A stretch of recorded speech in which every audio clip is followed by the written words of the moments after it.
कभी सोचा है कि घर का फोन, लैपटॉप और स्मार्ट टीवी ये सब आपस में कैसे बात करते हैं? आज हम कंप्यूटर नेटवर्क की इसी दिलचस्प दुनिया में उतरने वाले हैं, ये समझने के लिए कि हमारे डिवाइस एक दूसरे से कैसे कनेक्टेड हैं, फिर चाहे वो एक ही कमरे में रखे हों या दुनिया के किसी दूसरे कोने में।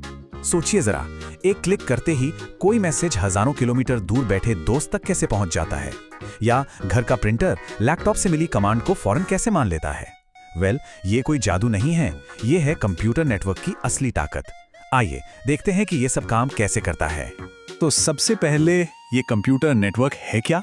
देखिए, आसान भाषा में कहें तो ये एक अदृश्य जाल जैसा है जो हमारे सभी डिवाइसेस को आपस में जोड़ता है ताकि वो जानकारी मतलब डेटा शेयर कर सकें और एक दूसरे के साथ मिलकर काम कर सकें। ये कनेक्शन तारों के जरिए यानी वायर्ड भी हो सकता है और हवा के जरिए मतलब वायरलेस भी। इस पूरे कनेक्शन के खेल को समझने के लिए हम तीन मेन तरह के नेटवर्क्स के बारे में जानेंगे। लोकल एरिया नेटवर्क, जिसे लैन कहते हैं, मेट्रोपॉलिटन एरिया नेटवर्क यानी मैन, और वाइड एरिया नेटवर्क मतलब वैन। हम बिल्कुल छोटे लेवल से शुरू करेंगे और धीरे धीरे दुनिया के सबसे बड़े नेटवर्क तक जाएंगे। तो चलिए, हमारी ये यात्रा शुरू होती है लैन से, लोकल एरिया नेटवर्क। ये वो नेटवर्क है जिससे हम सब रोज ही मिलते जुलते हैं। जरा अपने घर या ऑफिस के वाईफाई के बारे में सोचिए। कैसे घर के सारे फोन, लैपटॉप, टीवी सब एक ही प्रिंटर से कनेक्ट हो जाते हैं। बस यही तो लैन का एक बढ़िया उदाहरण है। और क्योंकि ये एक छोटे एरिया मतलब एक बिल्डिंग या कैंपस तक ही सीमित होता है, इसमें डेटा ट्रांसफर की स्पीड बहुत ही तेज होती है। जैसा कि यहाँ दिख रहा है, एक लैन या तो एक बिल्डिंग के अंदर के कंप्यूटरों को जोड़ सकता है या फिर एक बैकबोन केबल का इस्तेमाल करके पूरे कैंपस की अलग-अलग बिल्डिंग्स को भी। ये बैकबोन केबल समझिए एक तरह की हाई स्पीड डिजिटल रीढ़ की हड्डी है जो सारे हिस्सों को तेजी से आपस में जोड़ती है।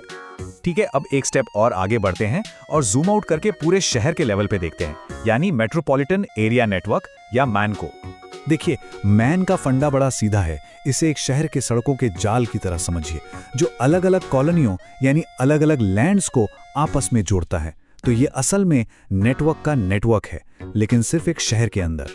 इसका सबसे क्लासिक उदाहरण है केबल टीवी नेटवर्क, जो पूरे शहर में फैला होता है। आजकल तो शहर भर में जो पब्लिक वाईफाई जोन्स होते हैं या फिर ट्रैफिक कंट्रोल करने वाले जो स्मार्ट सिग्नल सिस्टम्स हैं, वो भी मैन के जरिए ही एक दूसरे से जुड़े होते हैं। और अब हम आ गए हैं सबसे बड़े पैमाने पर, वाइड एरिया नेटवर्क या वैन। वो नेटवर्क जो कनेक्शन को सच में ग्लोबल बना देता है। जैसा इसका नाम है वैसा ही इसका काम। वैन देशों और महाद्वीपों तक फैला हुआ है।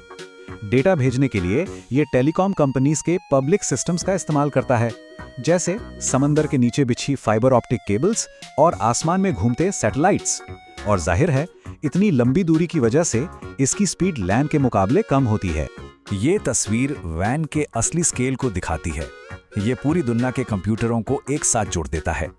इसी की वजह से कोई भी जानकारी सेकंडों में एक महाद्वीप से दूसरे तक पहुंच जाती है। और वो सबसे बड़ा, सबसे मशहूर वैन कौन सा है जिसे हम हर पल इस्तेमाल करते हैं? वो है इंटरनेट। जी हाँ, इंटरनेट वाइड एरिया नेटवर्क का सबसे बड़ा और जीता जागता उदाहरण है। तो अब जब हमने लैन और वैन दोनों को समझ लिया है, तो चलिए एक बार इनके बीच के फर्क को आमने सामने रखकर देखते हैं। इससे पूरी पिक्चर और भी साफ हो जाएगी। ये टेबल सब कुछ एकदम साफ कर देती है। लैन क्योंकि छोटे एरिया में होता है तो सस्ता और बहुत तेज है और इसमें गलतियों की गुंजाइश भी कम होती है। वहीं दूसरी तरफ वैन पूरी दुनिया को जोड़ता है, इसलिए वो महंगा है और तुलना में धीमा भी।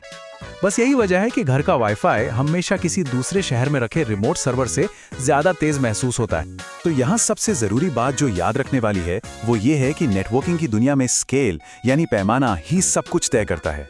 जैसे जैसे दूरी बढ़ती है, स्पीड, खर्च और कनेक्शन का तरीका सब कुछ बदल जाता है।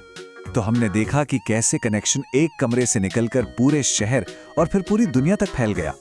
लेकिन क्या ये कहानी यहीं खत्म हो जाती है? कनेक्शन का अगला लेवल क्या होगा, कैसा दिखेगा? ये एक ऐसा सवाल है जिसका जवाब शायद आने वाला वक्त और हम सब मिलकर लिखेंगे।